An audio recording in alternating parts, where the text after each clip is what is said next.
Hello friends, नमस्कार। Welcome to my channel. बहुत बहुत स्वागत है आप लोगों का हमारे चैनल एजुकेशनल एकेडमी पर। ठीक है, तो हमारा आज का सेशन कहानी का आज हमारी 11वें नंबर और 12वें नंबर की कहानी है, जो कि दोनों ही फरीशराज रेडू की कहानी है। ठीक है, और दोनों ही कहानी क्या है, मोस्ट इम्पोर्टेंट है, तो आप लोगों को जल्दी से सब्सक्राइब कर लेना है। ठीक है, चैनल को जल्दी से सब्सक्राइब कर लेना है और ये वीडियो पूरी देखना है, क्योंकि मोस्ट इम्पोर्टेंट ये कहानी है। तो यहाँ पर देखिए, मारे गए गुलफाम उर्फ तीसरी कसम, है ना। मारे गए गुलफाम और उर्फ तीसरी कसम, है ना। इसका संग्रह ठुमरी 1959 में, कब 1959 ईस्वी में इनकी रसिक प्रिया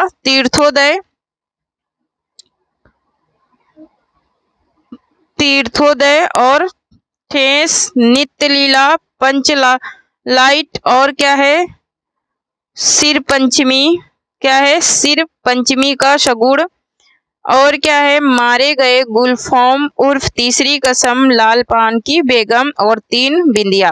तो ये है इनकी कहानी, है ना। तीन बिंदिया, लाल पाल की बेगम, मारे गए गुलफाम उर्फ तीसरी कसम, सिर पंचमी का शगुड़ और पंचलाइट और नित्य लीला, है ना, ठेस, तीर्थोदय और रसिक प्रिया, है ना। तो रस प्रिया, ये इनके कुछ कहानी संग्रह हैं। ठीक है, यहाँ पर नेक्स्ट पॉइंट पे इसका कथासार देखेंगे, इस कहानी का, किसका, तीसरी कसम का। ठीक है, तो यहाँ पर देखिए कथासार में आंचलिक कहानी है। यह एक मतलब कि आंचलिक कहानी मतलब कि गांव विशेष को लेकर लिखी गई है। ग्राम गीतों का प्रयोग हुआ है, प्रेम की पीड़ा है इसमें। ठीक है, एक तो कैसी कहानी है, आंचलिक है। दूसरा, ग्राम के गीतों का प्रयोग किया गया, गाँव के जो गाने हैं उनका प्रयोग किया गया। तीसरा क्या है, प्रेम की इसमें पीड़ा है, उसकी भीनी खुशबू भी है, और उसकी खुशबू भी इसमें देखने को मिलती है। यहाँ पर नेक्स्ट पॉइंट में देखेंगे, मूल कथा में नायक हीरामन द्वारा खाई 3 कसमों की चर्चा है इसमें। ठीक है, चर्चा के साथ नायक के प्रेम प्रसंग की कहानी है। ठीक है, हीरामन के द्वारा खाई गई 3 कसमों की क्या है, चर्चा, बातें हुई हैं और उसके प्रेम प्रसंग की कहानी है। पहली कसम, चोरी का सामान गाड़ी में नहीं रखेगा। दूसरी कसम है, बांस की लदनी नहीं करेगा। तीसरी कसम उसकी क्या थी, नाटक वाली कंपनी वाली को गाड़ी में नहीं बैठाएगा। ठीक है, तो ये इसकी 3 ये कस्में थी हीरामन की। ठीक है, यहाँ पर देखेंगे नेक्स्ट पॉइंट पे, हीरामन और हीराबाई के बैलगाड़ी सफर के माध्यम से लोक संस्कृति, उसमें निहित रस और मर्यादित निश्चल प्रेम को व्यक्त करने वाली कहानी है। ठीक है, मतलब कि उसके संस्कृति को और उसके जो निश्चल उसका प्रेम था, अपार प्रेम था, उसको व्यक्त करने वाली ये कहानी है। यहाँ पर देख लेते हैं इसके पात्र। ठीक है, तो यहाँ पर देखिए मुख्य पात्र में कौन है, हीरामन है।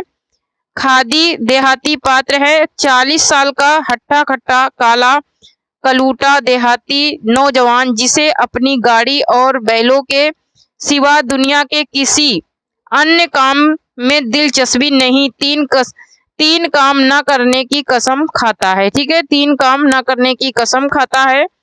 नेक्स्ट पॉइंट पे है हीराबाई। ठीक है, हीराबाई कंपनी की औरत, मेलों में नौटंकी में अभिनव एवं नृत्य का काम करती है। हीरामन को अपना उस्ताद मानती है। ठीक है, यहाँ पर गौड़ पात्र में देख लेते हैं, ये हैं हमारे गौड़ पात्र, लाल मनोहर, धुनीराम, पलटादास, तीनों ही गाड़ीवान, लहसनवा, लाल मोहर का नौकर, गाड़ीवान, नेपाली दरबान, मुनीम दरोगा और काले कोट वाला रहता है। ठीक है, यहाँ पर नेक्स्ट पॉइंट में है कहानी का स्थान, मतलब कहानी किस जगह से शुरू हुई है। कहानी में प्रयुक्त स्थान तो विराटनगर,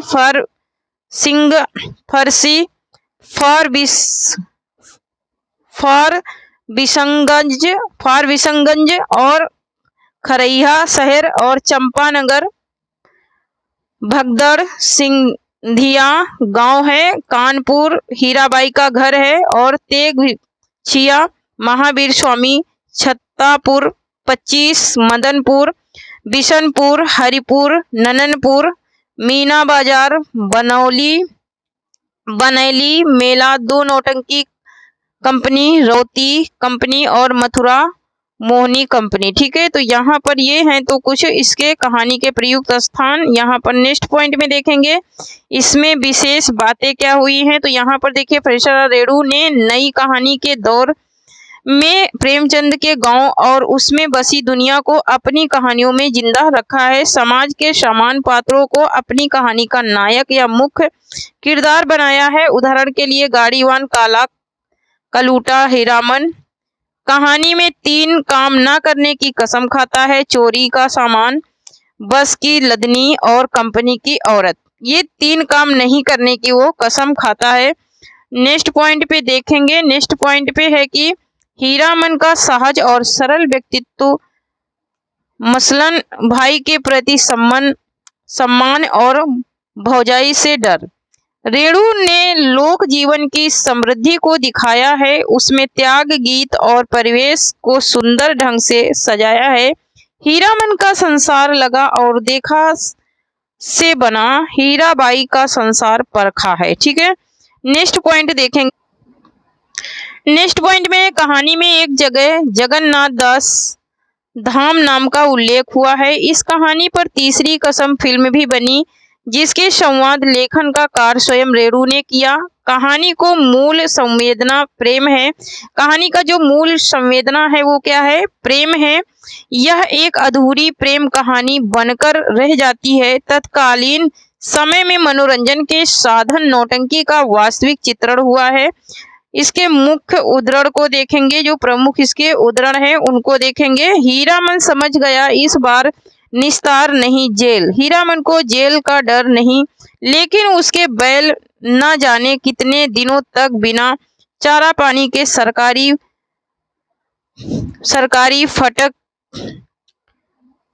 फटक में पड़े रहेंगे। भूखे प्यासे फिर नीलाम हो जाएंगे। भैया और भौजी को वह मुंह नहीं दिखा सकेगा कभी। नीलाम की बोली उसके कानों के पास गूंज गई। 1 2 3 दरोगा और मुनीम में बात पट नहीं रही थी। शायद 2 कस्में खाई उसने। एक चोर बाजारी का माल नहीं लादेगा, और दूसरा, एक सेकंड, और दूसरी कसम क्या खाई? चोर बाजारी का माल नहीं लादेगा। दूसरी कसम बांस लदी हुई गाड़ी से 4 हाथ आगे बांस का अगुआ निकाला रहता है और पीछे की ओर 4 हाथ पछुआ काबू के बाहर रहती है। गाड़ी हमेशा बेकाबू लदनी और खरैया बाघ गाड़ी की गाड़ीवानी की है। हीरामन ने कभी ऐसी गुलगुदी नहीं लगी पीठ में। आज रह कर उसकी गाड़ी में चंपा का फूल महक उठता है। पीठ में गुदी लगने पर वह अंगोछे से पीठ छाड़ लेता है। नेक्स्ट पॉइंट पे देखें। नेक्स्ट पॉइंट है कि औरत या चंपा का फूल जब से गाड़ी महक रही है। मधुर मोहक नौटंकी कंपनी में लैला बनने वाली हीराबाई का नाम किसने नहीं सुना होगा भला। लेकिन हीरामन की बात निराली है। उसने 7 साल तक लगातार मेलों की लदनी लादी है। कभी नौटंकी थिएटर या फिर बास्कोप सिनेमा आदि नहीं देखा। उसकी सवारी मुस्कुराती है, मुस्कुराहट में खुशबू है। तब तो मीता कहूंगी भैया नहीं, मेरा नाम ही हीरा है। उसकी गाड़ी में फिर चंपा का फूल खिला। उस फूल में एक परी बैठी है, जैसे भाग्यवती। ठीक है, यहाँ पर नेक्स्ट पॉइंट देखेंगे। नेक्स्ट पॉइंट में है कि हीरामन क्या करता है। एक सेकंड।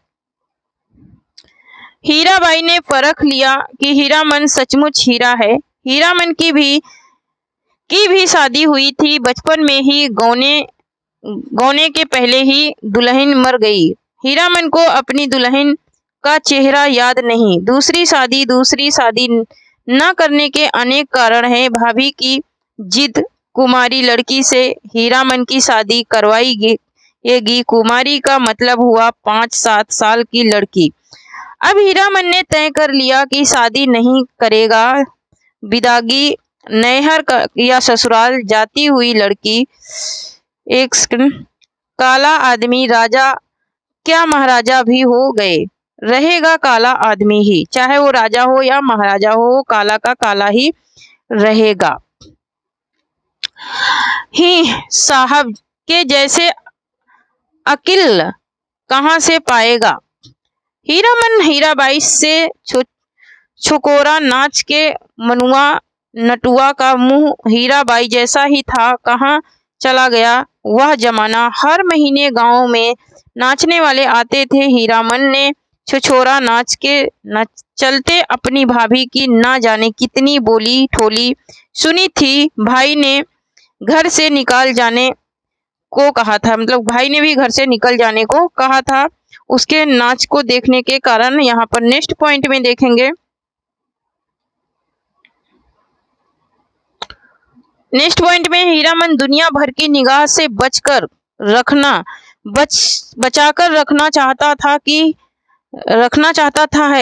चाहता है। हीराबाई को सड़क तेगछिया गांव के बीच से निकलती है। गांव के बच्चों ने परिंदे वाली गाड़ी देखी और तालियां बजा बजा कर रटी हुई पंक्तियां दोहराने लगे। दुल्हनिया लाली लाली डोलिया। हीरा मन हंसा। कितने दिनों का हौसला पूरा हुआ हीरामन का। ऐसे कितने सपने देखे उसने। वह अपनी दुल्हनिया को ले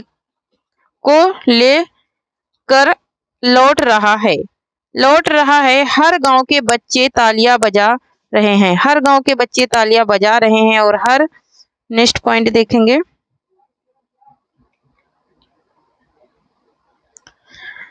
हर आंगन के से झांक कर देख रही हैं औरतें। मर्द लोग पूछते हैं कहाँ जाएगी उसकी दुल्हनिया। डोली का पर्दा थोड़ा सरका कर देखती है और कितने सपने। इस मुल्क के लोगों की यही आदत बुरी है। राह चलते 100 जिराह करेंगे। अरे भाई तुमको जाना है जाओ। देहाती भुच्छ सब महुआ घटवारिन गाते समय उसके सामने सावन भादों की नदी उमड़ने लगी।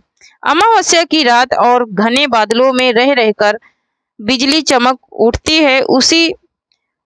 उसी चमक में लहरों में लड़ती हुई बारी कुमारी महुआ की झलक उसे मिल जाती है। सफरी मछली नेक्स्ट पॉइंट देखेंगे, सफरी मछली की चाल और तेज हो जाती है। उसको लगता है वह खुद सौदागर का नौकर है।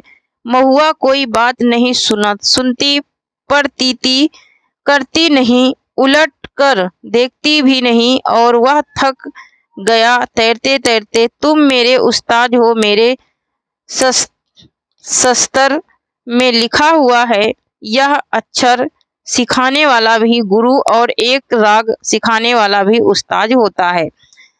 नेक्स्ट, इसके बाद हीराबाई हीरामन से कहती है कि आज रात भर हीरामन की गाड़ी में रहेगी। वह हीरामन की गाड़ी में नहीं, घर में जानना जात अकेली रहेगी। गाड़ी पर कुछ भी हो जाना आखिर जानना ही है। कोई जरूरत ही पड़ जाए। यहाँ पर पलटदास और हीरामन से संवाद होता है, पलटदास और हीरामन से, ठीक है। कहते हैं कि उस आदमी ने अपने संगी से कहा खेला शुरू होने पर जगा देना। नहीं, खेला शुरू होने पर नहीं, हिरिया जब स्टेज पर उतरे हमको जगा देना। हीरामन के कलेजे में जरा आंच लगी। हिरिया बड़ा लटपिया आदमी मालूम पड़ता है। उसने लालमोहर को आंख के इशारे से कहा इस आदमी से बतियाने की जरूरत नहीं है, ठीक है। नेक्स्ट पॉइंट देखेंगे, नेक्स्ट पॉइंट में है कि तीनों चारों से मत पूछे कोई नौटंकी में क्या देखा, किस्सा कैसा याद रहे। हीरामन को लगता था हीराबाई शुरू से ही उसी की ओर टकटकी लग कर देख रही है, गा रही है, नाच रही है। लालमोहर को लगता था हीराबाई उसी की ओर देखती है। वह समझ गई है हीरामन से भी ज्यादा पावर वाला आदमी है लालमोहर। पलटदास किस्सा समझाता है। किस्सा और क्या होगा, रामायण की ही बात है। पलटदास हर रात नौटंकी शुरू होने के समय श्रद्धा पूर्वक स्टेज को नमस्कार करता है हाथ जोड़कर। लालमोहर एक दिन अपनी कचहरी नेक्स्ट पॉइंट देखेंगे।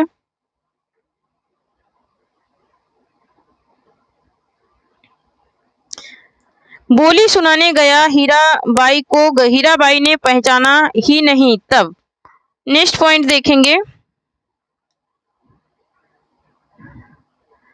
से उसका दिल छोटा हो गया, उसका नौकर लहसनवा उसके हाथ से निकल गया। नौटंकी अब कंपनी में भर्ती हो गया। जोकर से उसकी दोस्ती हो गई। दिन भर पानी भरता, कपड़े धोता, कहता गांव में क्या है, जो जाएंगे। लालमोहर उदास रहता है।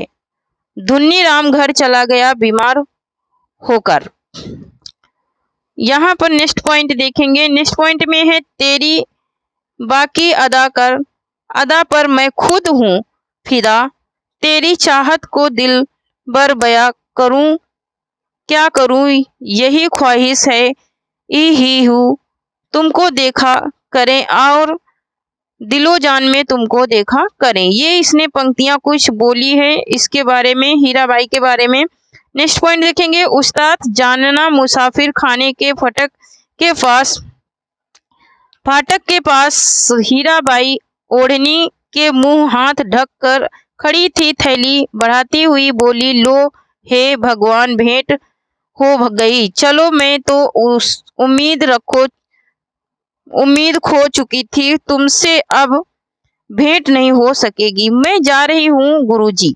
हीराबाई ने हीरामन के कंधे पर हाथ रखा। इस बार दाहिने कंधे पर। फिर अपनी थैली रुपया निकालते हुए बोली, एक गरम चादर खरीद लेना। नेक्स्ट पॉइंट देखेंगे।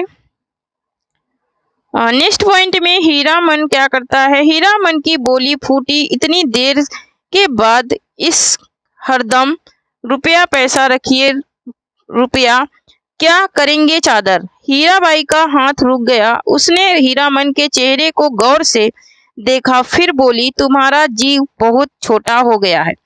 क्यों? मोती, मीता, महुआ, घटवारिन को सौदागर ने खरीद जो लिया है गुरुजी। गला भर आया हीराबाई का बक्सा।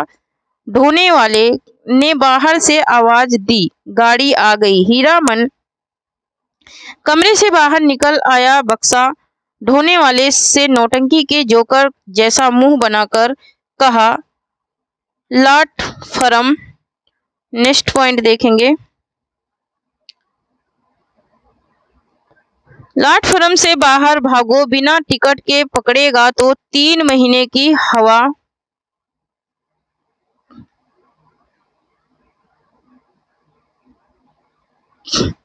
हीरामन चुपचाप फाटक से बाहर जा खड़ा हो गया। स्टेशन की बात, रेलवे का राज, नहीं तो इस बक्सा ढोने वाले का मुंह सीधा कर देता। हीरामन कहता है। हीराबाई ठीक सामने वाली कोठरी में चढ़ी।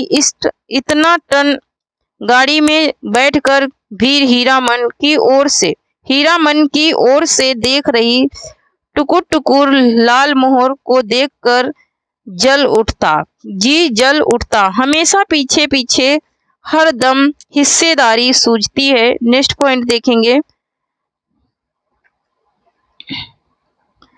नेक्स्ट पॉइंट में कि गाड़ी ने सीटी दी।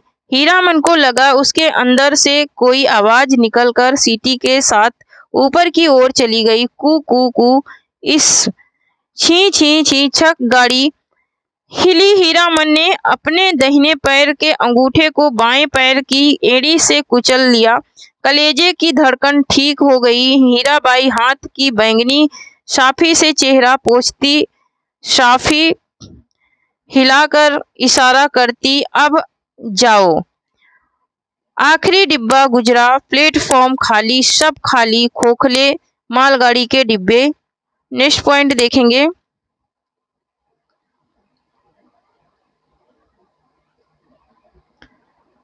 खोखले मालगाड़ी के डिब्बे, दुनिया ही खाली हो गई, मानो हीरामन अपनी गाड़ी के पास लौट आया हो। ठीक है, तो ये तो रही हमारी क्या तीसरी कसम फरीश्वरनाथ रेणु की कहानी। ठीक है, अब हम लोग देखेंगे दूसरी कहानी देखेंगे।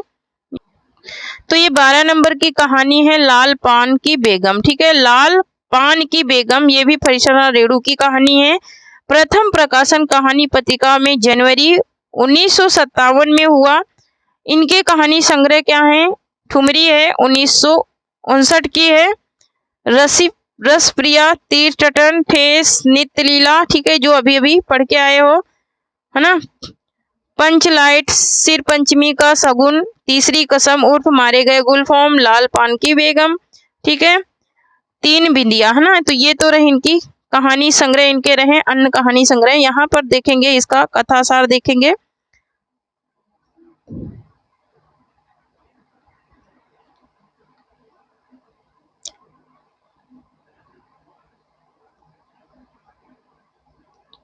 तो ये है कथासार। ये भी क्या है? आंचलिक पृष्ठभूमि में एक स्त्री की आत्माभिमान की आकांक्षा की अभिव्यक्ति है। इसमें बैलगाड़ी पर बैठकर नाच देखने जाने के इर्द गिर्द बुनी गई यह कहानी बिरजू की मां के रूप में एक अलग सशक्त नारी को पेश करती है। आंचलिक कथा है। इसमें गांव के लोगों के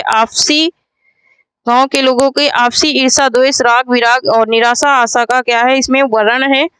यहाँ पर देखते हैं, यहाँ पर उल्लेखित टोले कोरमा टोली, बबुआ टोली और कोईरी टोली और मलधियाई टोली। ठीक है, नेक्स्ट पॉइंट, स्थान कौन कौन से हैं? उल्लेखित स्थान है सिमराह का सरकारी कूप, गुलाब बाग मेला और मोहनपुर होटल बंगला। ठीक है, तो यहाँ पर नेक्स्ट पॉइंट में देखेंगे इसके पात्र।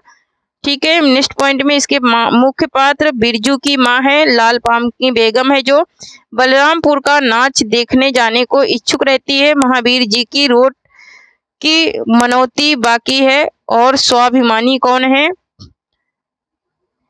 स्वाभिमानी है और जकी की पतोहू राधे की बेटी सुनहरी लरेनी की क्या है? बीवी।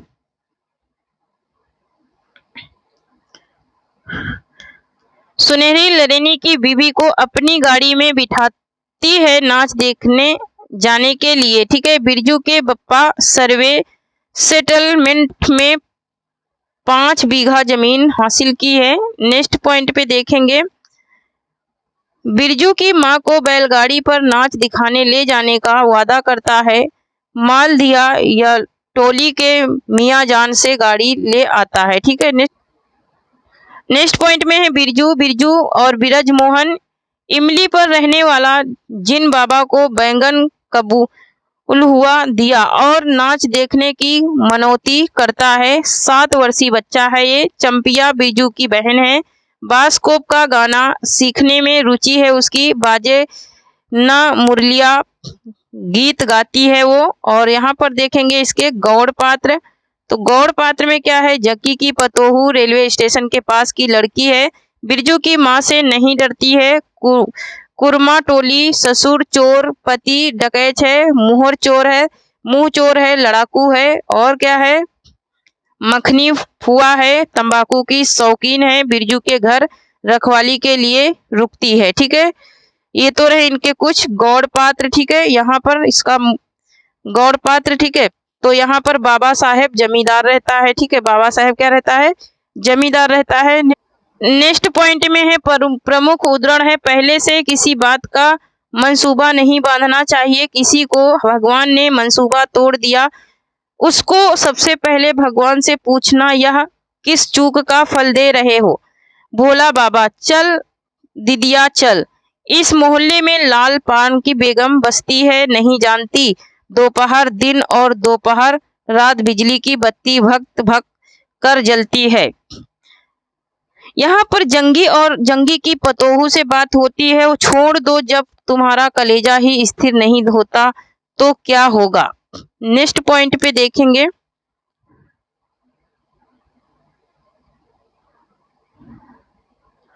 नेक्स्ट पॉइंट पे है कि जोरू जमीन जोर के नहीं तो किसी और के बिरजू के बाप पर बहुत तेजी से गुस्सा चढ़ता ही जाता है। बिरजू की माँ का भाग ही खराब, जो ऐसा गणेश गोबर गणेश घर वाला उसे मिला। कौन सा शौक मौज दिया उसके मर्द ने, कोल्हू के बैल की तरह खट कर सारी उम्र काट दी। इसके यहाँ कभी एक पैसे की जलेबी भी लाकर दी उसके खसम ने। यहाँ पर नेक्स्ट पॉइंट देखेंगे, बिरजू की माँ उठकर ओसरे पर आई। 1.5 पहर रात को गाड़ी लाने की क्या जरूरत थी, नाच तो अब खत्म हो रहा होगा। नेक्स्ट पॉइंट पे देखेंगे, तो नेक्स्ट पॉइंट पे है कि डिबरी की रोशनी में, मतलब कि दिए की रोशनी में धान की बालियों का रंग देखते ही बिरजू की माँ के मन का सब मैल दूर हो गया। धानी रंग उसकी आंखों से उतर कर रोम रोम में घुल गया। नाच अभी शुरू भी हुआ होगा। अभी अभी बालमपुर के बाबू की सपनी गाड़ी मोहनपुर होटला बंगला से हाकिम साहब को लाने गई। इस साल आखिरी नाच है।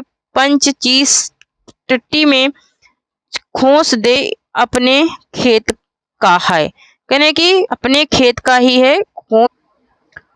नेक्स्ट पॉइंट में कि अपने खेत का खुल सती हुई बिरजू की माँ ने पूछा, पक गए धान? नहीं, 10 दिन में अगहन चढ़ते चढ़ते लाल को कर झुक जाएगी और सारे खेत की बालियां मल दिया ही टोली पर जा रहा है। अपने खेत में धान देखकर आंखें जुड़ा गई। सच कहता हूँ, पंचीस तोड़ते समय उंगलियां कांप रही थी मेरी। नेक्स्ट पॉइंट देखेंगे, नेक्स्ट पॉइंट में बिरजू ने धान की एक बाली से एक धान लेकर मुंह में डाल लिया और उसकी माँ ने एक हल्की डांट दी। कैसी लुक्कड़ है तू रे, इन दुश्मनों के मारे कोई नेम धर्म बचे। बिरजू के बाप ने घूंघट में झुकी दोनों पतोहुओं को देखा और उसे अपने खेत की झुकी हुई बालियों की याद आ गई। बिरजू की माँ बेगम लालपाम की बेगम, यह तो कोई बुरी बात नहीं, हाँ सचमुच लालपाल की बेगम है। तो ये तो रही इनकी दोनों कहानियां, किसकी, फरिश्ता रेणु की, लालपाल की बेगम, लालपान की बेगम और मारे गए गुलफाम। ठीक है, तो थैंक यू फ्रेंड्स, आज के लिए इतना ही। तब तक के लिए जय हिंद, जय भारत। जो लोग अभी तक चैनल से नहीं जुड़े हैं जुड़ जाएं, क्योंकि यहाँ पर बहुत ही अच्छे पॉइंट आप लोगों को मिल जाएंगे। ठीक है, मैं स्टार्टिंग से ही करा रही हूँ। और जो लोग यूनिट 1 नहीं देखे हैं, यूनिट 1 की 3 क्लासें पड़ी हुई हैं और तीनों ही कंप्लीट क्लासें हैं, तो वहां से देख लीजिए। यूजीसी नेट स्पेशल क्लास जो है वही है। ठीक है, तो वहां से देख लीजिए। थैंक यू, जय हिंद, जय भारत।